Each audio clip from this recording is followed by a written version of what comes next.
Indian real estate history la first time ever. நம்ம G Square la 1+1 ஆஃபரா ஒரு plot வாங்கினா ஒரு பிளாட் ஃப்ரீ. எஸ், இது லக்கி டிரா இல்ல. நீங்க எங்க பிளாட் வாங்குறீங்களோ அதே இடத்துல அதே வேல்யூல இன்னொரு flat free. No extra charges, no hidden cost. ஒரு பிளாட்கான மார்க்கெட் பிரைஸ பே பண்ணுங்க, ரெண்டு பிளாட்ட சொந்தமாக்கிக்கோங்க. One payment double asset, double appreciation. இந்த 1+1 ஆஃபரை கிராப் பண்ண நம்ம கிரடாய் ஃபேர் ப்ரோ ஈவென்ட்ல ஸ்டால் நம்பர் D3 விசிட் பண்ணுங்க, உங்க லைஃப் அப்கிரேட் பண்ணுங்க. கால் 8939750009. திமுக கூட்டணியில் தேமுதிக போன்ற புதிய கட்சிகளை இணைப்பதால் கூட்டணியில் இருக்கும் அனைத்து கட்சிகளும் தொகுதிகளை தியாகம் செய்ய வேண்டும் என்று திமுக வலியுறுத்துவதாக இந்திய யூனியன் முஸ்லீம் லீக் கட்சியின் தலைவர் காதர் முஹைதீன் தெரிவித்துள்ளார்.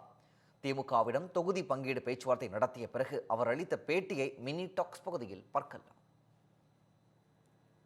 திராவிட முன்னேற்ற கழகம் போட்டியிட்ட தொகுதிகளில் சில தொகுதிகளை தானம் பண்ணி அந்த அவர்களையும் நம்மோடு சேர்த்து கொள்ளணும் அப்படிங்கிற முடிவில் நாங்கள் இருக்கோம். அதே மாதிரி நாங்கள் தியானம் பண்ணி தாராளமாக கொடுக்குறோங்கிறது முதல்ல நாங்கள் வழிகாட்டுறோம். அதே மாதிரி கூட்டணியிலே உள்ள கட்சிகளில் உள்ளவர்களும் தங்களால் இயன்ற அளவுக்கு அவர்களும் கொடுத்து உதவினா இந்த வரக்கூடிய கட்சிகளை திருப்திப்படுத்த முடியும், அவர்களுக்கு நாம் உணர்ந்து கொடுக்க முடியும் என்ற அடிப்படையில் பேசியிருக்கிறாங்க. பேசிட்டு தான் அவங்க சொன்னாங்க, சென்ற முறை உங்களுக்கு 3 தொகுதிகள் நாங்கள் கொடுத்தோம், அதில் ஒரு 3 தொகுதியில் வெற்றி பெற முடியாமல் போய்விட்டது.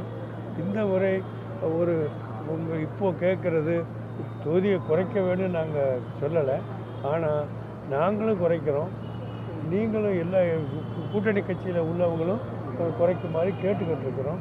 அந்த அடிப்படையில் உங்களிடத்துலையும் நாங்கள் கேட்குறோம்.